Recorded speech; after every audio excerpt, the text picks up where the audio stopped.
நடிகர் விஜய் நடிப்பில் வெங்கட் பிரபு இயக்கத்தில் கோட் திரைப்படம் நேற்று உலகம் முழுக்க ரொம்பவும் பிரம்மாண்டமாக கிராண்டாக ரிலீஸ் ஆச்சு. முதல் நாள் வசூல் மட்டுமே கிட்டத்தட்ட உலகம் முழுக்க ஒரு 45 கோடிக்கும் அதிகமாக இந்த படம் வசூலிச்சிருது.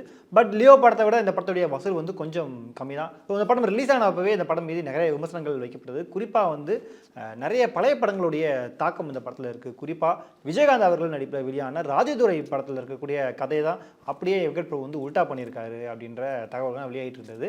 ஸோ இதனாலேயே ராஜதுரை படத்தில் அப்படி என்னதான் இருக்குது அப்படின்றத தெரிஞ்சுக்கிறதுக்காக நேற்று உட்காந்து ராஜதுரை படத்தை பார்த்தோம். ஸோ முதல்ல அந்த ராஜதுரை படத்தினுடைய கதை என்ன, அந்த படம் எப்படி இருந்துச்சு முதல்ல பார்த்துடலாம். ஸோ ராஜதுரை படத்தில் விஜயகாந்த் அவர்கள் தான் ஹீரோவாக நடிச்சிருப்பாரு. அவங்களுக்கு ஜோடியாக ஜெயசுதா நடிச்சிருப்பாங்க. ஸோ ஒரு கிராமத்தில் பிரச்சனை நடந்துட்டு இருக்கும். அங்கே வில்லன் நடிகர் ஆனந்தராஜ் கொடுமைப்படுத்திட்டு இருப்பார் கிராம மக்களை. அந்த கிராம மக்கள் போலீஸ் ஸ்டேஷன்லாம் அடிச்சு உடைச்சிடுவார், போலீஸை கொண்டுருவார். அந்த ஊரில் அவர் வச்சதான் சட்டம், அவர் வச்சதான் நியாயம் அப்படின்ற மாதிரி ரொம்ப குடும்பக்காரராக இருப்பார். ஸோ இதெல்லாம் யாரை தட்டி கேட்கணும், மக்களுக்கு பாதுகாப்பே இல்லை அப்படின்றப்ப ராஜதுரை அப்படின்ற ஒரு போலீஸ் அதிகாரி நான் அந்த கிராமத்துக்கு போகிறேன், என் கூட போலீஸ்காரங்களை அனுப்புங்க, நான் அவரை சரி பண்ணிட்டு வரேன் அப்படின்ட்டு கிளம்பி போவார்.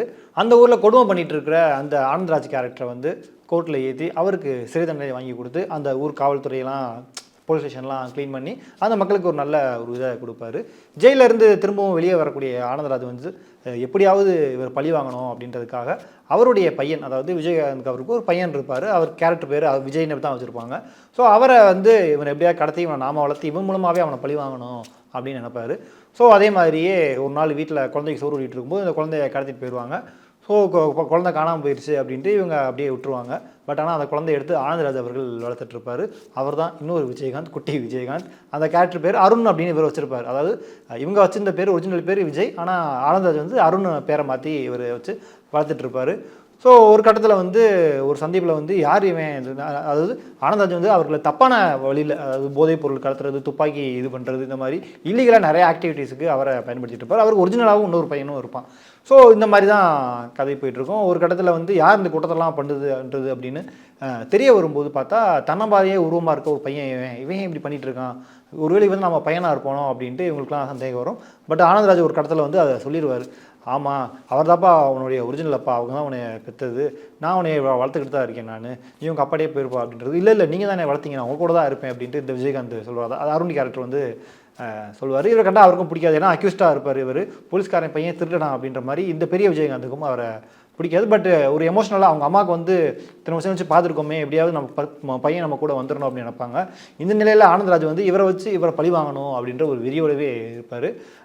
இவர் கல்யாணம் பண்ணி வைக்கணும் அப்படின்றதுக்காக அங்கே திருடிக்கிட்டு இருக்கக்கூடிய ஒரு பெண், அந்த ஏரியாவில் இருக்கக்கூடிய ஒரு பெண்ணை காதலிக்கிற மாதிரி காதலிக்க வச்சு கல்யாணமும் பண்ணிடுவார். இவர் தலைமையில் கல்யாணம் நடந்துடும். அந்த கல்யாணத்தில் இவங்க 2 பேரும் வேலை தான் பார்ப்பாங்க. பட் இவர் தான் பையன் அப்படின்றது தெரிஞ்சும் சேர விட மாட்டாங்க. இவர் அதை ஏற்றுக்க மாட்டார், எங்கள் அப்பா ஆனந்தராஜ் தான் அப்படின்ற மாதிரி இந்த விஜயகாந்துமே இருப்பார். ஸோ கடைசியில் ஒரிஜினல் பிளான் இவருக்கு தெரிய தன்னுடைய அப்பாவை எப்படி காப்பாற்றுறாரு அப்படிங்கிறது தான் இந்த படத்தினுடைய கதை. ஸோ இந்த படத்தினுடைய கதை நம்ம ஏன் சொல்கிறோம் அப்படின்னா, இந்த படத்தினுடைய கதையும் கிட்டத்தட்ட கோட் படத்தினுடைய ஒன்லைனும் கிட்டத்தட்ட ஒரே மாதிரி தான் இருக்கும். ஸோ அதனால தான் எல்லாருமே இந்த படத்தினுடைய கதையை வெங்கட் பிரபு அவர்கள் இந்த ராஜதுரை படத்தை அப்படியே எடுத்திருக்காரு அப்படின்லாம் சொல்லிட்டு இருக்காங்க. குறிப்பாக சில ஒற்றுமைகளும் இந்த 2 படத்துக்குமே இருக்குது. இந்த படத்தை டைரக்ட் பண்ணது யார் அப்படின்னு பார்த்தீங்கன்னா, நடிகர் விஜய் அவர்களுடைய அப்பா இயக்குனர் எஸ். சந்திரசேகர் அவர்கள். அவர் தான் இந்த படத்தை டைரக்ட் பண்ணது. குறிப்பாக இந்த படத்தினுடைய கதை எழுதுனது அவங்களுடைய அம்மா ஷோபா சந்திரசேகர் தான். விஜயகாந்த் அவர்களை வச்சு எஸ். கிட்டத்தட்ட ஒரு 18 படங்கள் டைரக்ட் பண்ணியிருக்காரு. அதில் ஒரு முக்கியமான படம் தான் இந்த ராஜதுரை திரைப்படம். இதில் போலீஸ் அதிகாரியாக நடிச்சிருப்பாரு. டபுள் ஆக்ஷனில் விஜயகாந்த் நடிச்சிருப்பாங்க, ஜெயசுதா நடிச்சிருப்பாங்க அம்மாவா. ஜெயசுதா வாரிசு படத்தில் விஜய் அவர்களுக்கு அம்மாவை நடிச்சிருப்பாங்களே, அவங்க தான் அதில் நடிச்சிருப்பாங்க. அது மட்டும் இல்லாமல் இந்த படத்தில் கேமியோ யார் பண்ணியிருப்பாங்க அப்படின்னு பார்த்தீங்கன்னா, பானுப்பிரியா ஒரு ஸ்பெஷல் டான்ஸுக்கு கேமியோ பண்ணிட்டு போயிருப்பாங்க. அதாவது அந்த பையன் விஜயகாந்த் வரக்கூடிய போர்ஷனில் பானுப்பிரியா ஒரு கேமியோ கொடுத்துட்டு போயிருப்பாங்க அந்த ஒரு பாட்டில். கட் பண்ணால் இந்த பக்கம் கோட் படத்தில் அந்த சின்ன விஜய் வரக்கூடிய அந்த ஒரு போர்ஷனுக்கு த்ரிஷா கேமியோ பண்ணி கொடுத்துருப்பாங்க. இந்த படத்தில் ஒரு பாட்டுக்கு பிரபுதேவா தான் கொரியோகிராஃப் பண்ணியிருப்பார். இந்த கோட் படத்துலையும் பிரபுதேவா இருக்கார். இந்த படத்தினுடைய ஆரம்பத்திலேயே மிஸ் யூ விஜயகாந்த் அப்படின்ற மாதிரி கோட் படத்தில் நம்ம பார்த்துருப்போம் ஏஐ மூலமாக. கிட்டத்தட்ட அந்த ஒரு ஃபேஸ் கட் நம்ம பார்க்கும் போதுமே இந்த படத்தில், அதாவது ராஜதுரை படத்தில் வரக்கூடிய அந்த ஒரு கெட்டப் மாதிரி தான் பார்க்கறதுக்கு எல்லாருக்குமே தெரிஞ்சுது. ஸோ இந்த மாதிரி இந்த 2 படங்களுக்கும் இடையிலே நிறைய கனெக்ஷன் இருக்குது. தேவா அந்த படத்துக்கு இசையமைச்சிருப்பார். இந்த மாதிரி நிறைய கனெக்ஷன் இருக்குது. இன்னொன்று, நம்ம கோட் படத்தினுடைய ஆரம்பத்தில் மறைந்த பிரபலங்களுக்கு இரங்கல் தெரிவிச்சிருப்பாங்க. Miss you SPB sir, miss you Vaali sir அப்படின்ற மாதிரிலாம்.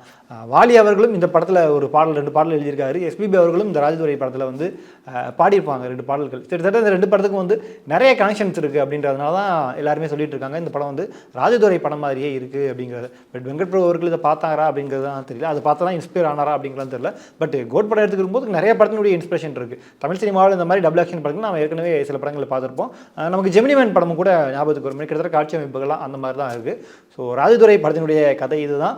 கோட் படமும் கிட்டத்தட்ட இதே மாதிரி இருக்கிறதா சொல்லப்படக்கூடிய காரணமும் இதுதான். ஸோ நீங்கள் கோட் படம் இல்லை ராஜதுரை படம் பார்த்துருந்தீங்க அப்படின்னா ராஜதுரை படம் யூடியூப்பில் தான் இருக்குது. ஸோ பார்க்கணும்னு நினைக்கிறவங்க யூடியூப்பில் போய் பார்க்கலாம். நான்லாம் 2x ஸ்பீடில் வச்சு தான் பார்த்தேன். பார்க்கும்போது போர் அடிக்காம நல்லா தான் போச்சு. ஸோ நீங்கள் கூட ட்ரை பண்ணி பாருங்கள். ஸோ கோட் படம் பார்த்துட்டு ராஜதுரை படம் பார்த்துட்டு உங்களுடைய அனுபவங்கள் என்ன அப்படிங்கிறத மறக்காமல் கீழே கமெண்ட் பண்ணுங்கள்.